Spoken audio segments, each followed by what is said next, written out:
Assalamualaikum warahmatullahi wabarakatuh. Selamat siang. Perkenalkan, nama saya Lisa Sarina. Saya merupakan dosen program studi manajemen sumber daya manusia, Fakultas Ekonomi dan Bisnis Universitas Nasional. Bidang keahlian saya adalah manajemen sumber daya manusia. Beberapa mata kuliah yang pernah saya ampu yaitu manajemen sumber daya manusia, manajemen sumber daya manusia lanjutan, manajemen kinerja dan kompensasi, manajemen pelatihan dan pengembangan, manajemen sumber daya manusia internasional, perilaku organisasi, budaya organisasi, etika bisnis, pengantar manajemen, statistik ekonomi dan bisnis, kuantitatif analisis. Mata kuliah yang saya ampu saat ini diantaranya adalah manajemen sumber daya manusia lanjutan yang diajarkan pada semester genap dengan bobot 3 SKS. Pada mata kuliah ini saya juga menjadi koordinator mata kuliah. UNAS menerapkan perkuliahan blended learning, yaitu perkuliahan di kelas secara onsite dan online menggunakan Zoom yang disediakan pada web kuliah. LMS ini, web kuliah ini digunakan untuk mengupload materi kuliah oleh dosen, juga EPS, dan mengupload tugas bagi mahasiswa. Metode pembelajaran yang digunakan yaitu ceramah dan diskusi yang selama ini saya gunakan untuk diskusi di kelas sesuai dengan bobot SKS 3 SKS pada mata kuliah MSDM lanjutan ini. Capaian pembelajaran mata kuliah atau CPNK pada mata kuliah manajemen sumber daya manusia lanjutan ini sesuai rencana pembelajaran semester atau RPS adalah mahasiswa memahami tujuan dan materi pembelajaran manajemen sumber daya manusia lanjutan guna mendukung pemikiran logis, kritis, sistematis, dan inovatif. Kemudian juga mahasiswa menguasai dan mampu menerapkan konsep dan prinsip-prinsip manajemen sumber daya manusia lanjutan guna mendukung fungsi-fungsi manajemen dalam rangka mengelola organisasi atau bisnis, juga menguasai dan bertanggung jawab atas tugas di bidang SDM lanjutan, manajemen sumber daya manusia lanjutan, dan menunjukkan performa atau hasil yang tinggi guna mendukung tugas manajer fungsional pada suatu organisasi atau bisnis. Kemudian juga mahasiswa mampu memecahkan masalah, memberikan rekomendasi yang bermanfaat untuk pengembangan ilmu dan kemajuan masyarakat guna mendukung keputusan manajer strategis di bidang manajemen bisnis dan juga kewirausahaan.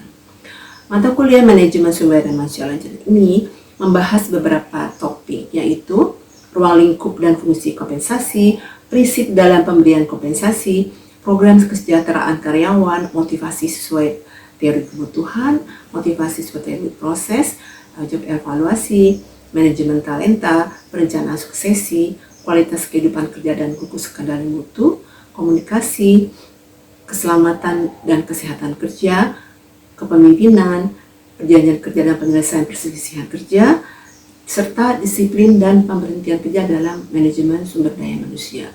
Demikianlah beberapa hal yang ingin saya sampaikan. Terima kasih. Ya, selamat siang. Assalamualaikum warahmatullahi wabarakatuh. Waalaikumsalam warahmatullahi wabarakatuh. Ya, jadi sebelum mulai kelas kita berdoa dulu untuk yang masing-masing dengan kepercayaannya. Untuk yang beragama Islam kita ucapkan Bismillahirrahmanirrahim. Ya. Jadi siang ini seperti biasa kelas kalian ini kan kelas mata kuliah apa? Manajemen sumber daya manusia lanjutan. Sebelumnya juga kalian sudah ikut kelas saya sebelumnya di manajemen sumber daya manusia. Jadi ini lanjutan, maka disebutnya lanjutan ya. Untuk kalian tahu, mata kuliah manajemen sumber daya manusia lanjutan ini mempunyai kode di RPS. Apa itu RPS? Rencana pembelajaran semester yang kalian bisa download di web kuliah. Jadi setiap setiap pertemuan saya selalu upload materinya di web kuliah. Sebelumnya di awal kuliah saya sudah upload juga rencana pembelajaran semester. Jadi setiap pertemuan kita selalu mengacu pada RPS tersebut ya. Dengan kode mata kuliah ini 2102134119 ya. Dengan rumpun mata kuliah manajemen sumber daya manusia. Oke. Hari ini materi kita sampai pada materi yang atau pertemuan yang ke-11 ya. Jadi semua pertemuan kita berjumlah berapa? Ada 16 kali pertemuan, 7 kali pertemuan pertama, setelah itu UTS, 7 pertemuan sesi berikutnya, setelah itu UAS. Masing-masing sebelum UTS ada tugas kuliah 1, sebelum UAS ada tugas kuliah 2. Oke? Nah, kuliah kita seperti yang kalian sudah jalani selama ini dilaksanakan secara daring dan luring atau online onsite ya kan. Nah, untuk kuliah online kita kan sediakan fasilitas Zoom yang kalian bisa akses di mana? Di web kuliah gitu. Jadi mudah sekali mengikuti kuliah di mana-mana. Kalian bisa lakukan sambil liburan, tapi tetap fokus mendengarkan. Bisa klik Zoom-nya di web kuliah. Bisa mendapatkan materinya di web kuliah. Jadi mudah ya. Jadi sebetulnya tidak ada kata untuk tidak hadir gitu, ya kan? Oke? Jadi kita sampai pada pertemuan ke-11 tidak terasa ya dari seluruhnya yang 16 ya, 16 pertemuan. Yaitu apa hari ini? Komunikasi. Nah, seperti di slide di depan, materi komunikasi saya ambil dari bukunya siapa ini? Bukunya Armstrong dan bukunya Robbins, Nancy Langton, ya gitu. Jadi nanti dalam pembuatan materi skripsi teori-teori, saya harapkan juga dari buku-buku mereka ini, gitu ya, supaya cukup baik pembahasannya, gitu, ya. Nah, siapa di antara kalian yang belum pernah melakukan komunikasi? Ayo, ada nggak? Pasti semua orang pernah berkomunikasi selalu, setiap hari, setiap saat.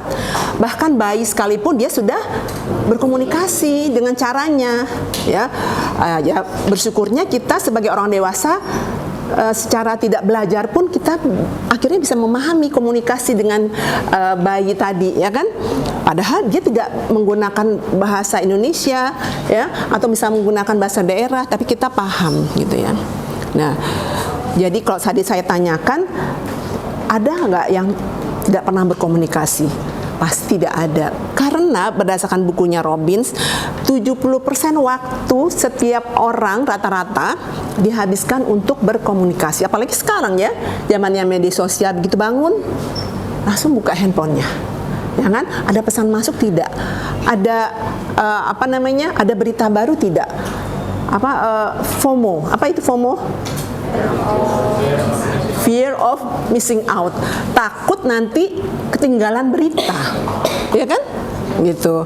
Nah, jadi 70% waktunya apa bentuk komunikasi? Bisa dengan menulis, bisa mengetik itu ya, bisa dengan membaca, bisa dengan berbicara atau mendengarkan. Teman kalian telepon berjam-jam, kalian mendengarkan, sesekali merespon. Nah, itu juga bentuk komunikasi, gitu ya.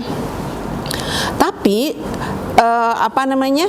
banyak hal yang bisa kita pelajari dari komunikasi ini. Waduh, slide-nya setelah saya tinggal ternyata menghilang ya.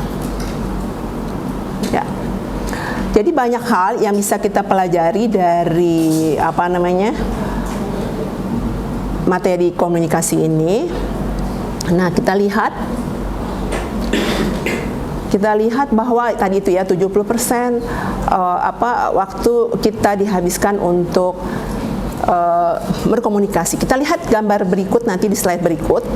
Komunikasi itu dapat dianggap sebagai suatu proses atau aliran. Jadi dia mengalir, ya, suatu aliran seperti sungai. Seperti yang ditunjukkan di gambar berikut, model tersebut menunjukkan bahwa komunikasi itu merupakan proses interaktif dan berulang. Kita lihat gambarnya. Nah, ini ya. Nah, kita lihat berarti apa yang bisa dilihat dari gambar tadi? Bahwa di sebelah kiri kita lihat ada siapa? Sender. Sender itu siapa? Berarti pengirim. Pengirim apa? Pengirim pesan. Pengirim bentuk komunikasi. Kalau orang berkomunikasi kan ada dua pihak kan, yang mengirim pesan, yang menerima pesan. Oke? Nah, sebelah kanan itu ada receiver penerima. Bagaimana sih alirannya? Tentu yang kita lihat yang ke atas, dari sender ke atas, dia akan memilih choose a message. Dia akan memilih dia mau mengirimkan pesan apa nih. Kalian juga seperti itu pasti ya kan? Mau mengirim pesan apa nih? Pesan gembira, pesan marah, ya kan? Atau yang ada apa namanya? Kalau anak sekarang bilang ada lope-lopenya, ya kan? Gitu. Kok zaman dulu tuh susah mau gitu ya, pakai surat-suratan, malu lagi ya, apalagi suratnya dilihat-lihat ke teman-teman yang lain. Itu zaman saya dulu, zaman jadul. Jadi dia akan memilih message-nya, kemudian dia akan mempertimbangkan orang yang akan menerima itu seperti apa kondisinya. Jadi dia akan consider the receiver, ya kan? Dia pilih bentuknya gitu ya. Kemudian dia akan memilih channelnya. Loh, kok ada channelnya untuk komunikasi? Iya, untuk komunikasi kita membutuhkan channel, ya. Lalu pesan tadi akan diterima oleh penerima pesan, kemudian dia mengalir lagi, dicerna oleh penerima pesan, kemudian dia akan decode the message, kemudian dia pesan tadi, ya kan, kemudian oleh si penerima akan disesuaikan untuk diteruskan lagi sebagai respon dari pesan yang dia terima. Begitu seterusnya. Atau mungkin nanti kebalikannya atau mengalir seperti itu, ya. Sampai di sini ada yang ingin ditanyakan, silakan, atau mau merespon? Ya. Tadi ini ya, encoding, decoding, pesan itu adalah encoded ya, mengubah pesan ke bentuk simbolik, kemudian pengirim oleh pengirim, dan decoded menafsirkan pesan gitu ya. Kita lihat lagi selanjutnya. Saluran atau the channel ya. Kita langsung aja pada gambarnya. Nah, ya.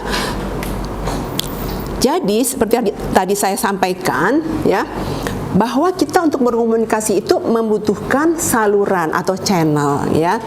Saluran adalah media yang dilalui oleh suatu pesan, itu dipilih oleh sumber yang memberi pesan tadi, yang harus menentukan saluran mana yang formal dan mana yang informal gitu ya. Jadi sekarang bentuk formal atau informal yang kita mau pilih. Tentu kalau dalam urusan pekerjaan bersifat formal, selain itu tentu bisa bersifat informal. Seperti WhatsApp message itu itu bisa menjadi formal, bisa menjadi informal. Seperti halnya kita gunakan untuk berkomunikasi mengenai mata kuliah kita gitu ya. Misalnya terjadi perubahan karena ada libur, kita lalu mau melaksanakan KP, kadang-kadang sampai dibuat kalau yang kita hitung berapa yang setuju, berapa yang tidak, ya, kita bisa melakukan polling di situ.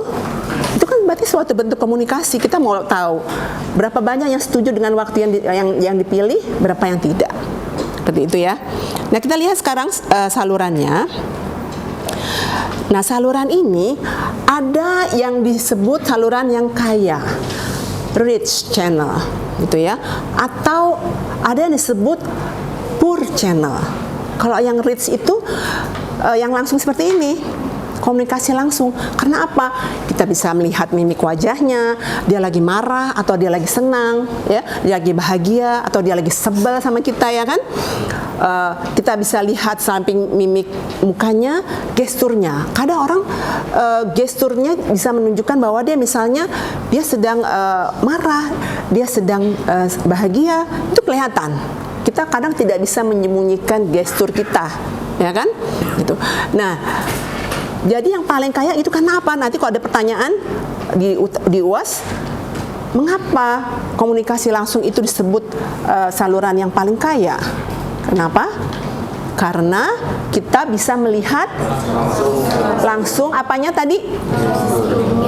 Mimik mukanya, intonasi suaranya, apalagi tadi? Gesturnya, intonasi, dan tinggi rendahnya suara. Kalau orang marah, kira-kira intonasinya tinggi. Dia akan bicara cepat, tinggi, ya kan? Suaranya biasanya meninggi, keras gitu ya. Nah, itu tadi. Kalau kita lihat di sini, jadi kalau sebelah kiri itu low channel richness, kalau yang kanan tuh high channel richness gitu ya. Kita lihat yang di kanan bawah apa? Yang paling kaya face to face conversation gitu ya. Kalian bisa lihat PPT yang saya kirim dan kan bisa dilihat di HP-nya masing-masing. Asal jangan nanti melihat HP-nya untuk lihat game ya kan. Tapi lihat materi kita. Kemudian yang paling rendah tuh yang paling miskin, poor. Memo, karena di memo ini kita nggak bisa menangkap pesan bagaimana suasana hati pengirim ya gitu, kita tidak tahu karena dia hanya berbentuk tulisan saja gitu ya, formal report, bulletin misalnya seperti itu ya. Nah kalau yang di tengah-tengah live speech, misalnya kita lihat di Anda misalnya melihat saya mengajar di Zoom misalnya seperti itu ya, kan itu live speech. Tetap dia bukan saluran yang paling kaya. Kenapa? Karena mungkin mimik wajah tidak terlalu kentara mungkin ya kan, atau juga gestur, yang jelas gestur mungkin tidak terlihat karena hanya terlihat muka biasanya ya kan. Kalau kita utuh seperti ini kelihatan gesturnya gitu ya kan. Apalagi yang di tengah-tengah, lalu telepon misalnya seperti itu ya, online discussion group gitu ya. Misalnya kita lagi diskusi di WhatsApp grup kita ya kan.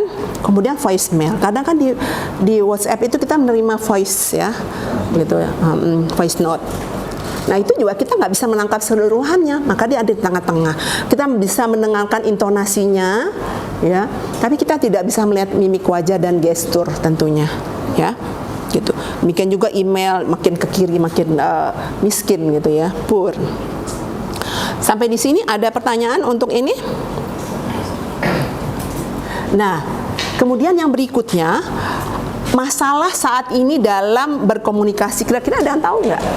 Apa sih masalah yang terjadi saat ini dalam komunikasi? Nah, kita tahu zaman dulu kalau tidak bertemu ya tidak tahu ya kan, tidak bisa komunikasi. Telepon rumah saja untuk zaman saya dulu SMA tidak semua rumah punya telepon rumah, apalagi handphone, ya. Jadi orang terhubung itu sangat tidak mudah gitu ya. Kalau seperti sekarang orang terhubung setiap saat dengan dunia luar. Akhirnya apa yang terjadi? Akhirnya orang seperti tidak tidur gitu, ya kan? Dia terus terhubung dengan alat komunikasinya. Kadang saya juga seringkali sudah tidur sebetulnya, cuma kalau ada pesan masuk ting ting ting ting ting, kadang suka lupa menyingkirkan jauh-jauh gitu ya. Jadi terbangun karena tidak ada ketentuan, larangan misalnya ya untuk orang mengirim pesan kapanpun, kecuali untuk di mahasiswa ada kan banner-bannernya ya, menghubungi dosen sebaiknya di bawah jam berapa? Jam 9 gitu ya, karena jam 10 biasanya udah pada bobo. Di bawah jam 9, kecuali kalau memang bimbingan gitu ya, ternyata pembimbingnya masih terus ngajak ngomong, ya nggak apa-apa terus gitu. Tapi jangan ibu udah last minute nih, jendelanya udah mau tertutup nih, tugas kuliahnya masuk message, ibu maaf ada kendala, laptop saya rusak, internetnya lemot sehingga saya nggak bisa mengirim, jendelanya sudah tertutup, boleh tidak mengirim via WhatsApp? Itu jam 12:05 coba. Ini sering kali seperti itu. Tidak bisa dibenarkan. Semua geleng-geleng. Tidak bisa dibenarkan itu, tidak bisa. Ya. Jadi gitu. Jadi masalahnya itu. Jadi orang terhubung setiap saat dengan dunia luar. Bismillah. Assalamualaikum warahmatullahi wabarakatuh. Sebelumnya izinkan kami untuk berdiri di sini. Kami akan mendiskusikan tentang apa yang sudah kami catat dari materi yang disampaikan oleh dosen kita Ibu Lisa. Sebelumnya perkenalkan dulu, nama saya Muhammad Rifki. Saya Wilialdo. Saya Safira Rizky Alban.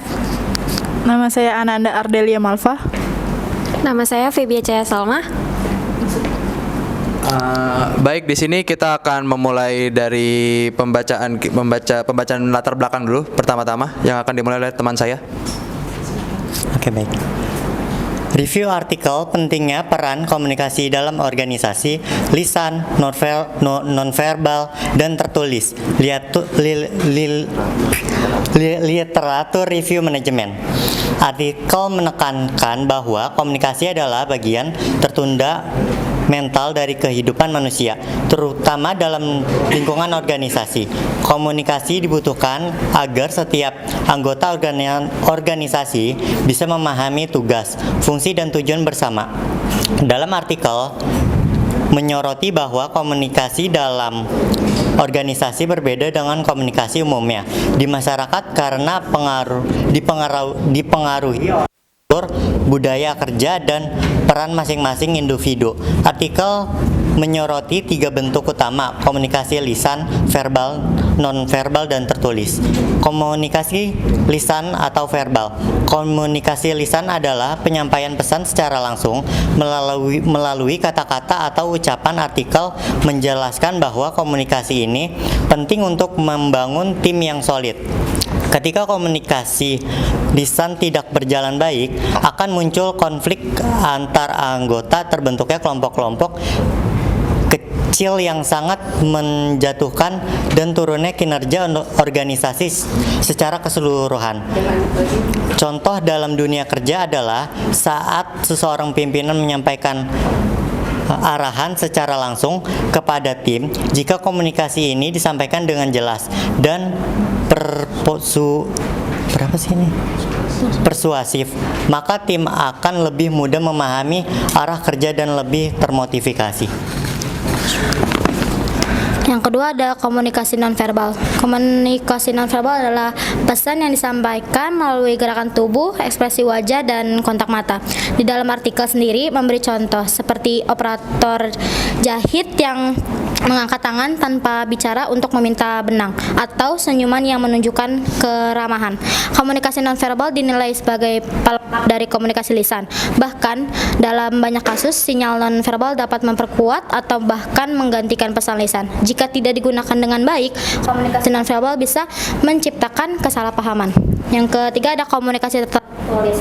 Komunikasi tertulis merupakan proses penyampaian pesan dalam bentuk tulisan seperti email, memo, atau dokumen. Artikel menyoroti pentingnya dokumen tertulis dalam organisasi sebagai alat kontrol dan bukti konkret. Contoh yang diangkat adalah kasus bengkel mobil yang sering terjadi kebocoran dana karena tidak adanya setapan atau bukti pembelian.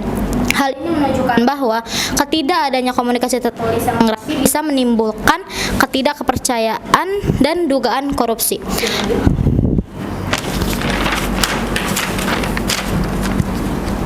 Saya akan menjelaskan mengenai kaitan dengan materi komunikasi. Yang pertama ada konsep proses komunikasi. Materi ini menjelaskan komunikasi sebagai proses interaktif, pengirim, penyajian, saluran penerima, umpan balik. Bahan diskusi menunjukkan bahwa kegagalan penyajian atau pemilihan media, misalnya hanya lisan untuk pesan penting, dapat menyebabkan konflik dan persepsi yang berbeda dan merusak kerja tim. Nah, yang kedua ada peran persepsi dan sikap. Persepsi dan sikap mempengaruhi komunikasi, terutama nonverbal. Bahan diskusi mencontohkan gestur tubuh, duduk tegak, pandangan yakin, yang mencerminkan keyakinan sejalan dengan teori bahwa nonverbal mempengaruhi persepsi penerima. Yang ketiga ada saluran komunikasi dan media dissonance. Materi ini menyebutkan media komunikasi memiliki tingkat dissonance berbeda dengan lisan atau tatap muka paling kaya dan tertulis lebih ramping. Bahan diskusi menegaskan kombinasi lisan, nonverbal, dan tertulis. Misalnya pada rapat didukung dokumen adalah pendekatan ideal dan sesuai teori.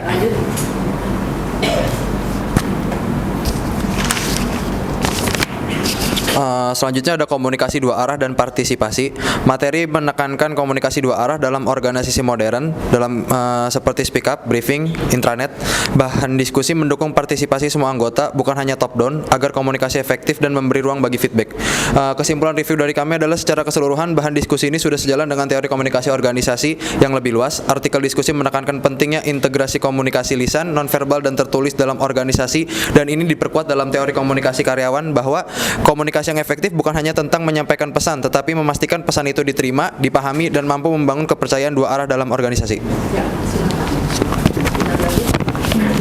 Aku izin bertanya ya, jika terjadi miskomunikasi antar departemen, saluran komunikasi mana yang sebaiknya digunakan untuk menyelesaikan dan kenapa pilih saluran komunikasi itu? Izin menjawab dari Bella. Untuk komunikasinya itu verbal secara langsung, jadi kita tuh bisa menyampaikan kata-kata ucapan secara langsung. Jadi kita tuh nggak miskomunikasi, jadi kita bisa tatap muka, terus ngelihat gestur tubuh, terus juga bisa ngelihat ekspresi wajah dan juga intonasi yang disampaikan. Jadi tidak ada kesalahan lebih lanjut dan juga kesalahpahaman yang lebih panjang jadinya. Jadi nggak bakal ada lagi miskomunikasi. Itu aja sih jawabannya. Cukup, terima kasih ya. Sama-sama. Oke. Menurut kalian komunikasi menurut kalian kalau di organisasi atau di tempat kerja, komunikasi yang paling efektif itu apa? Yang digunakan gitu? Apakah komunikasinya lebih efektif melalui bicara langsung, misalnya kayak meeting atau perkumpulan, atau via misalnya grup chat yang dari online aja gitu? Jawabannya sama kayak tadi, verbal secara langsung, karena kalau misalnya lewat chat, lewat grup itu bisa menimbulkan kesalahpahaman, karena kan kita nggak bisa face to face, karena kalau misalnya lewat chat kadang tuh kita nggak tahu orang yang ngirim pesan itu intonasinya kayak gimana, mimik wajah kayak gimana, jadi kadang tuh bisa menimbulkan kesalahpahaman yang bikin miskomunikasi tadi, dan justru malah bikin ribut di grup. Jadi mending secara langsung, terus ngungkapin secara langsung, dan kita tahu ekspresinya gimana, gestur tubuhnya gimana, sama intonasi yang diucapkan tuh gimana, kayak gitu. Silakan ditutup. Ya, sekian dari kami. Kurang lebihnya mohon maaf. Assalamualaikum warahmatullahi wabarakatuh.